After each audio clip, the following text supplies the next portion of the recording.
Hello, it's Saturday the 7th of March. You're tuned in to our late night newscast coming to you from Arirang's news centre in Seoul. It's great to have you with us. I'm Mark Broome.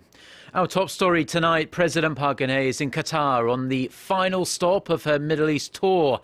She began her visit on Saturday by meeting with Korean businessmen and workers residing in the Arab nation. While thanking them for their professionalism and commitment, the president promised to support them in their endeavours. Our Choi You-sun reports from Doha.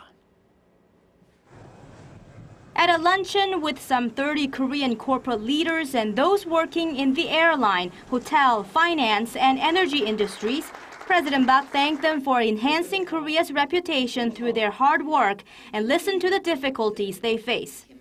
She talked about how Koreans have expanded their economic presence in Qatar from the traditional construction and infrastructure sectors and said she considers some 2,000 Koreans working in the Arab nation civilian diplomats bridging the two sides. Referring to Doha's national vision to foster its education, healthcare, cultural, and clean energy industries, the president asked all those working in the so-called new industries to establish an image of Korean professionalism through their creativity and passion.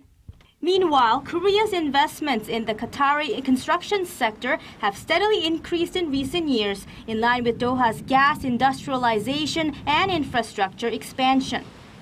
Qatar will also be the first Arab nation to host the World Cup in 2022, and it plans to inject $100 billion into facilities, housing, and road construction for the international event. Anticipating an opportunity for the Korean economy to move forward by diversifying and enhancing cooperation with Qatar, the president vowed to support Korean firms in their pursuit of business ventures in the region. Later in the day, President Park will seek to boost cultural cooperation with Qatar at a taekwondo showcase. She will then meet the Qatari Emir for summit talks on Sunday. Choi You-sun, Arirang News, Doha.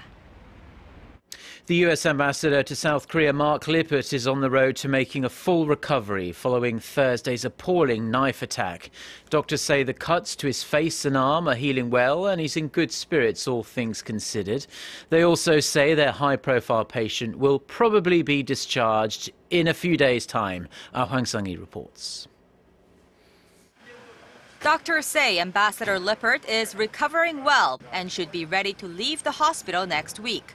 Yoo Dae-hyun, a plastic surgeon at Seoul's Yeonsei Severance Hospital, said Saturday that Lippert could be discharged as early as Wednesday after having his stitches removed on Monday or Tuesday.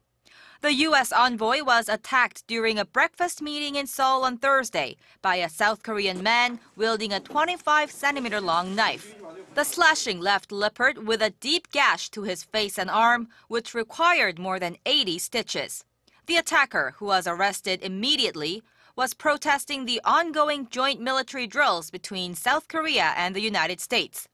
While the ambassador suffered the most from pain in his left arm, doctors have confirmed that he can freely move his fingers now. Lippert has resumed daily activities like walking and taking a shower. He has also been chatting with visitors and greeting his doctors in Korean. The U.S. State Department says the incident will not affect Washington's relationship with Seoul. At a press briefing on Friday local time, Deputy Spokesperson Marie Harf said Washington's alliance with South Korea is a cornerstone of the U.S. relationship with Asia, adding that ties will remain as strong as they have always been.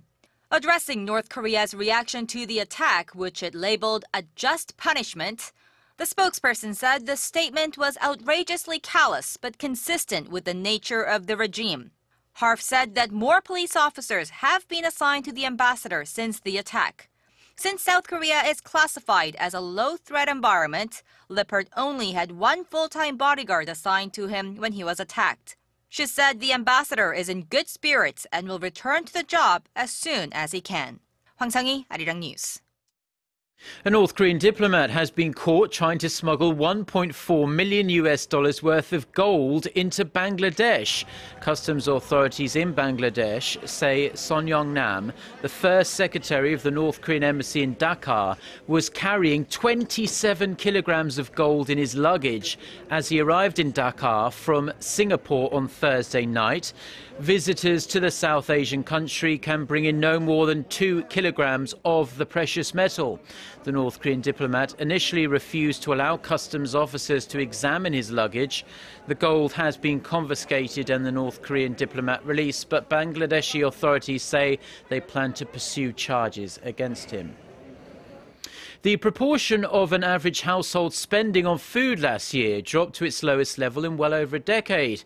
Statistics Korea says the average household of 2 or more people spent just over 350,000 won, or some $315 a month, on food and non-alcoholic beverages in 2014.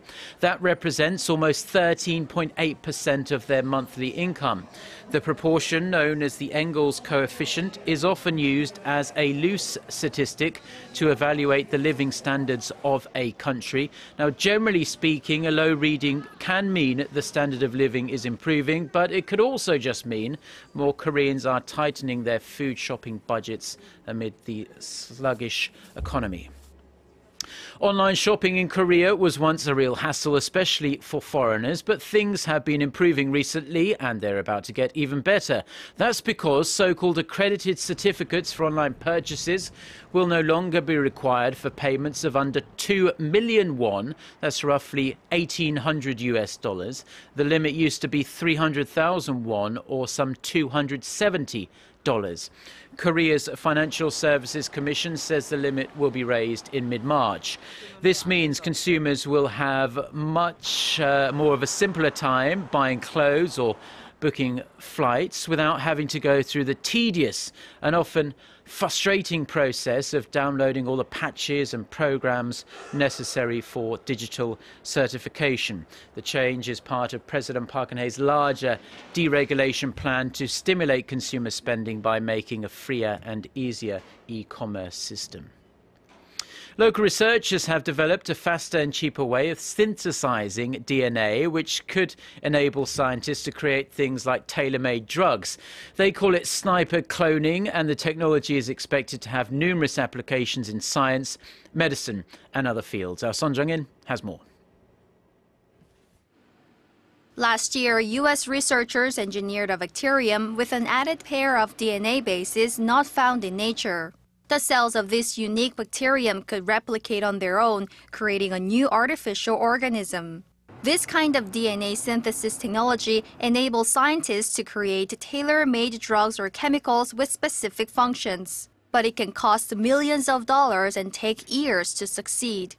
Now, local researchers have come up with a quicker and cheaper way to synthesize DNA, and they can do it in just few days and for under few $1,000s.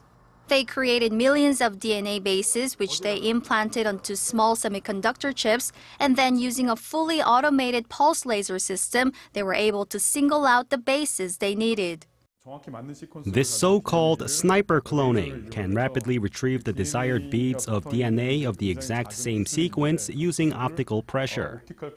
The system, which is expected to take 3 to 4 years to be commercialized, aims to take scientists one step further in the field of synthetic biology, and it can have numerous applications from new medicine to new kinds of nanotechnology. Son Jung-in, Arirang News. The head of Russia's security agency says 2 suspects have been detained in connection to the murder of opposition politician Boris Nemtsov. In remarks shown on state TV on Saturday, Alexander Bortnikov said the 2 suspects were from Russia's North Caucasus region, but didn't mention any other details aside from their names. It remains unclear if either of the suspects were the ones who actually fired the shots that killed Nemtsov on February 28th. No charges have been announced yet, and the investigation is said to be ongoing. In a worrying move for Korea, Japan has taken a significant step away from its decades-old pacifist constitution. The country's 2 ruling parties have approved the government's plan to allow Japan to come to the military aid of an ally, even if Japan itself is not under attack. Tokyo-based Kyodo News reports that under the plan, laws concerning Japan's response to armed attacks will be revised to conform with the Abe administration's reinterpretation of the constitution. Now, this means that the right to so-called collective self-defense will become the primary mission of Japan's military once the law has been revised. The development is of particular concern to Korea and China, who both say Tokyo hasn't shown any genuine remorse for Japan's imperialistic aggressions and historical wrongdoings. Militants from the extremist group that calls itself Islamic State have been taking sledgehammers and bulldozers to ancient ruins at the site of the Assyrian city of Nimrud as they look to eradicate all trace of northern Iraq's rich history. UNESCO Director General Irina Bokova says the IS group is committing a war crime with its assault on the relics of one of humanity's earliest civilizations. Experts say the actions represent a kind of cultural genocide. In the group's warped view, these statues and artifacts are false icons that must be destroyed. Nimrud was founded all the way back in the 13th century BC. It's located some 30 kilometers southeast of Mosul, which has been the target of US-led coalition airstrikes on IS.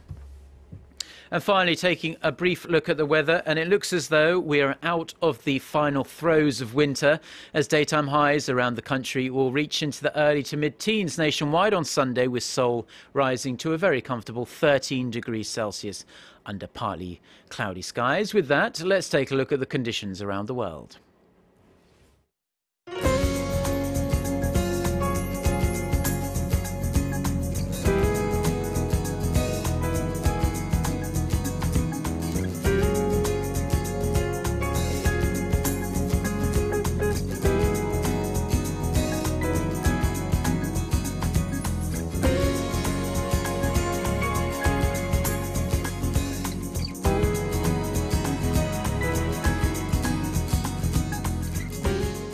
Well, those are the stories we have been following on this Saturday evening in Seoul. For more of the latest, don't forget to check out our website, arirang.co.kr/news, and do download our smartphone application. Have a thoroughly enjoyable weekend. Goodbye.